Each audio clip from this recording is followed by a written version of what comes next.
Headbangers, exciting times are coming your way. Brought to you by Up Rocks. I am Jo Schüftan. Thank you so much for your support throughout the last 3 years and beyond. And since, of course, we cannot take it for granted you guys are going to keep hooked or keep telling your friends about what we do, we're coming up with a brand new version 2.0 of HornstarRocks.com is going to be ready very soon. And it's going to be like a brand new toy for you guys. And it's always going to be, it's never going to run out of batteries because we're always going to keep fitting it for you guys to be entertained. So far, we've recorded over 400 videos that you can watch on youtube.com/HornstarRocks.com. I'll put the link right there. And we're going to keep doing this. There's no reason to stop. And this new website is going to feature a bunch of new stuff for you guys because we don't want to just keep it like, oh, the old one. No, it's going to be so cool for you guys to kind of go in there and explore it. And of course, one of our many features is going to be the pit of suggestions, so you guys can tell us, hey, we like this, we don't like this, do this, do this, do this. And also, one thing that's going to set us apart is that we're doing this for you guys. We want you to get involved. Show us what you do in your hometown, whether you're playing a band, whether you're a promoter, whatever you do, show us, and we'll share it with our fans, you guys, so you guys can know, hey, look what's happening in Oklahoma. Oh, look what's happening in Paris. Oh, look what's happening in Yokohama, Japan. Worldwide, global phenomenon, because our music is bigger than ever, so we gotta respond for you guys, right? And we will, trust me. But anyhow, since we're in a very exciting mode here at Up Rocks, I figured that we'll share with you some of our top interviews of all time.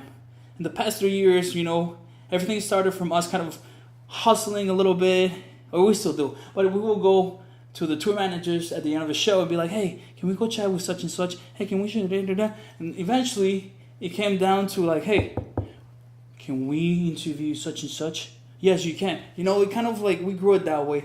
But if you believe in do-it-yourself, we are proof that it works. We believe in do-it-yourself. But you can never forget all those people that help you out. There's only so much you can do without the help of others. But most important thing is that we always do this for the artists. And with that said, I'm going to be quiet right now. I'm going to share with you some of our top interviews.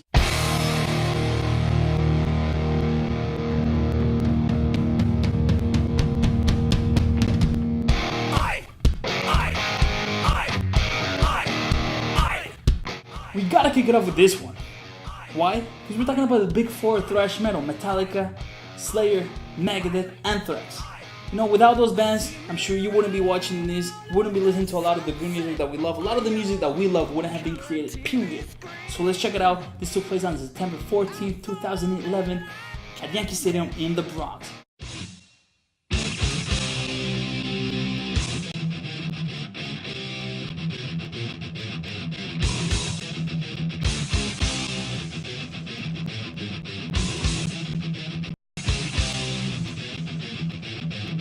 Live from Yankee Stadium at the Big Four of heavy metal with Metallica, Slayer, Megadeth, and Anthrax. Jo Schüftan here for Up Rocks. This is heavy metal history, the biggest show in heavy metal history in the East Coast. There's no doubt about that. This is your first big metal show like this? Yep. First concert ever? Are you gonna see these bands? Are you a little scared? Hell no, put your horse up, bro, little guy.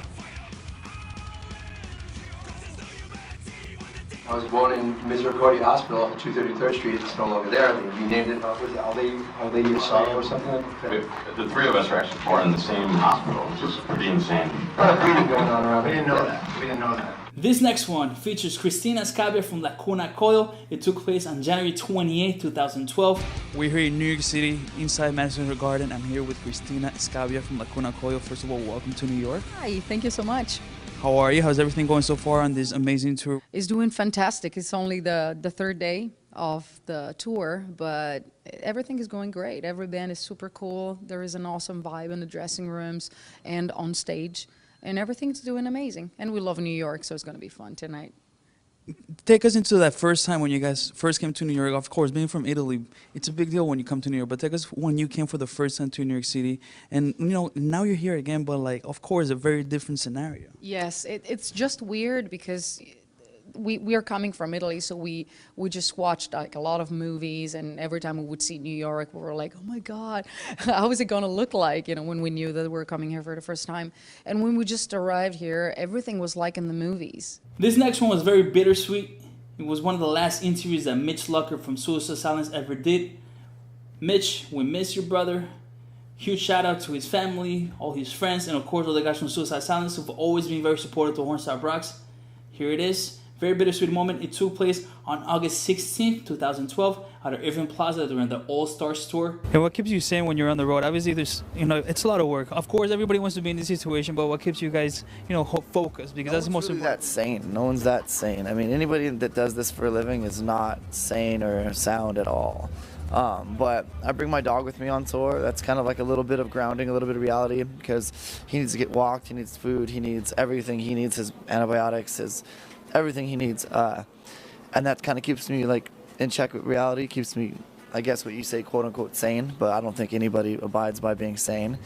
And video games, DirecTV, anything I can do on the bus to make me forget that I'm living in a tube, makes me feel good. This is a very recent one. It took place on March 15, 2013, with Rex Brown from Pantera down in Kill Devil Hill. It was a one-on-one interview. It was me and that dude in a room. One of my favorite bassists from my favorite band ever. Insane moment. We talk about the legacy of Pantera. Check it out. Hey, let's talk about a few goosebump moments, because you had such a ride with the band. Very, very successful band. Influenced so many musicians out there. Let's talk about, moments that you were in the studio or on the road that you kind of felt goosebumps, moments that let's start with Vulgar. I mean, or even Cowboys. Those records were very crucial for us getting our word out there of what the band was about, and I think I couldn't wait to go to work. Both of those records, really. I couldn't wait to. Philip and I lived in this little enclave of loft apartments that were only about 100 feet from the studio. We just cut a little hole through the fence, climbed underneath it, and got to work every day, and it was fun, man. Those were the fun times that I remember, pretty solidly. This next one was very historic. The reason being that it was the first time that Keith Caputo did an interview as Mina Caputo. It's also the first time that she performed as a solo artist at Tammany Hall in New York City. This took place on June 21st, 2012. Here it is. I'm here with Mina Caputo. How are you doing? Great, thank you. Let me ask you first and foremost, what brings you today to Hate the Hate? What makes you believe in this cause? Wow. Well, Tim invited me, and of course, whoever doesn't believe in the cause is just retarded, And I wouldn't consider myself like anti-war or anti-bullying and all of that, but I'm pro peace, I'm pro love, and I think for anyone to no one should be judged for their gender or their sexuality. I think the human race is at a point where we should know better. Most should know better. I told you before that Pantera is my all-time favorite band. If you don't know it by now, you should know it by now. 'Cause come on now. Everybody loves Pantera. But anyways, this one, it was very special because my father actually called me the next day. He's like, dude, I saw your Pantera interview with Vinnie Paul. Congratulations. And I'm like, wow, he knows who that is? Cool. Hell yeah. This one took place on April 20th, 2011 in Los Angeles, California during the 3rd edition of the Golden Gods Awards. And the story is pretty cool because I saw Vinnie prior to the black carpet event, because in LA at the Golden Gods, the Revolver Golden Gods Awards, there is no red carpet, it's the black carpet. And I see him in the distance, and I'm like, I gotta interview that guy today, I gotta get ready, right? How do you get ready to interview Vinnie Paul? You go have a couple beers so you can get in the zone. Not to slur your words, because if you can, you can even tell I was drinking beforehand. But check it out. And I think that torch represents everything. We have these kids just, waiting for everybody to get in there, just to see their idols. This never gets old for any of us. It's a special night for all of us, all of us have toured together, we've known each other, it's a really tight-knit community, and then, we get the best fans in the world. They're always there, they always support us, and metal music, it doesn't matter what they play on the radio, what they show on TV, it always stands tall, always stands strong, and always be around. That's something you guys definitely proved when you went #1 on Billboard. Without radio, without MTV play, it was pretty insane, man. You know, when Pantera debuted with Far Beyond Driven, 1994 at number 1, this country in particular was shocked. You know, they were like, who is this overnight sensation? You know, we knocked out Bonnie Raitt and Ace of Base. Those were the next two underneath us. And it was a pretty big step forward, you know, and at that time, I think we were the only real metal band that ever had a number 1 record. And it was a big honor, man. It was really special. A few minutes later, after I interviewed Vinnie Paul, I'm interviewing Jamey Jasta from Hatebreed, Killing Mosoro, and of course Jasta. And all of a sudden, somebody taps him on the shoulder. He turns around. He's like, "Who's that? Who's that?" And it's, check it out. Find out right now. I mean, there are harmonies, there are melodies, Little there's bit. solos in there. Yeah, a little bit. We just wanted to do something a little bit different, but we know, hey, that's I would not be here on this carpet if it wasn't for that maniac right there. Sean. So let's get into it right here. Yeah, come here, brother. Paul Gray, R.I.P. He's with us in spirit. Absolutely. This my guy, good friend Jamey right this here. guy, we played arenas. A hardcore band, nobody's from Connecticut. We played arenas. They with showed up late Slipknot. every time. And my tour and my stage managers be like, I'm giving your friends 3 more minutes. I'm like, give it 8 or you're fired. And they'd show up in 7, and they'd have the biggest circle pits I've ever seen to this day. Hatebreed, love them, best band ever. So this in is hardcore. This is the man that you can thank for giving a little band, Hatebreed, an opportunity to play in front of thousands of kids every night. Got us on Tattoo the Earth, Ozfest, brought hardcore to the mainstream and made that shit legit. But it wouldn't have happened without this guy, you know what I mean? So this is the man right here. I always like when we grab the artist in a very different environment. It's not backstage. It's not during their gig. They're not worried about getting paid. They're just kind of chilling. This is what happened with Alex Skolnick from Testament. Right before the release of The Dark Roots of Earth, we're at 3 Cups in New York City. More specifically on July 20, 2012, which is the day of the Colombian independence. So for me as a Colombian, I was very proud and very cool to be interviewing Alex Skolnick. He's always been very supportive to Hornsap Rocks and all things metal. And, you know, Alex is a badass. Check out a clip from this interview. Do you guys still get together in the room to start writing music, or you send each other ideas via like the internet or any technology like that? It usually starts with the internet. I live on the East Coast. They live on the West Coast. So we'll send ideas back and forth. Some ideas get accepted, some ideas don't. I remember I sent one idea, and the response from Eric was, that would be a great riff for Guns N' Roses. Yeah. But then, when he likes something, then it's ready to go to the next phase where we try to work on it and turn it into a song. And then even then, it might not make it. We just might not be able to get it to the point where it's a whole song. Another person that we grabbed very in another sort of mode was Rob Flynn from Machine Head. Always been a huge supporter of Hornsap Rocks. We can call him a friend, most importantly, a badass influence to all of you musicians. As you know, Rob has been doing it for so long and so right, so strong. So we went to Roadrunner Records the day before the Big Four on September 13th, 2011. We talked with him about, at that time, the upcoming album from Machine Head, Locust, which you all know what happened when it got released. It took the world by storm. Those guys are still kicking ass. They're going to be at Mayhem Fest, but check out a clip from that special interview at Roadrunner Records, which was the first time that we went to a record label to do an interview. It was at Roadrunner Records before they closed the offices, which was very memorable. Check it out. Was the writing process different from the previous records, or was it the same as in like you coming in with a riff idea, some lyrics and vocals, and then having Phil, Adam, and Dave add their own flavor to it? Yeah, I mean, Dave and I wrote for about the first 3 months, just him and I, and Dave, our drummer, writes a lot of riffs. And then Phil and Adam came in, and Phil would bring in riffs and just basically hand them to me and go, all right, put them together or take them apart. And so, yeah, it's pretty much the same. I mean, I think that everybody's cool with, letting me do that. And yeah, and we just jammed it until we felt we were done. Probably about 10 months. So last year we covered the 4th edition of the Golden Gods Awards, and all the media outlets are starting to pack their stuff, put their gear away because it was getting close to showtime. Because, obviously the black carpet happens before as everybody's arriving for the show. And what do I see? I see a hat, I see puffy hair, I see sunglasses. And I'm like, that's Slash. It's like, he's very recognizable.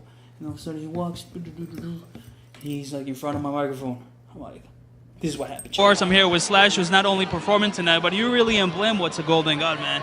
And how does it feel to have something devoted to our people in our industry? Like, this is our night. It's great. I mean, in the States, there's nothing like this. You know, in Europe, you know, you've got a lot of really great sort of rock awards events and stuff. But in the States, this is pretty much the only one. So it's fun, you know, to get together with all your musician friends and get together and jam and sort of hang out and get recognized for doing what it is that you do. Before that happened with Slash, it kind of happened with Lemmy. All of a sudden, I'm there, you know, like so many people in that black carpet. It's insane. All of a sudden, Lemmy's in front of me. I'm like, hi, Lemmy. And I'm like, oh my God, that mold is so cool. And I wasn't even like disgusted. I was like, that's a cool, I want a mold. So maybe for next Halloween, I'll be Lemmy and I have the mold and everything. You got, you know, maybe I'll do that. Maybe I'll do that. Because Lemmy's awesome. Lemmy is God. And it's cool because during the interview, Chris Jericho from Fozzy, WWE, the house guest for the Golden Gods Awards, he's always been hosting it. He was the one that was like during this interview kind of connecting back with Lemmy after not seeing each other for a while, whatever it was. But it was pretty cool to see the bros come together and be in front of the microphone of Hornstar Brox. So peep it right here. So many familiar faces. We have Chris Jericho here. Hey, Chris, how are you? Good, how you doing? I'm here talking to Lemmy about the importance on having something like the Golden Gods for all of us to be together. Paul Stanley, 1978 or something like that, right?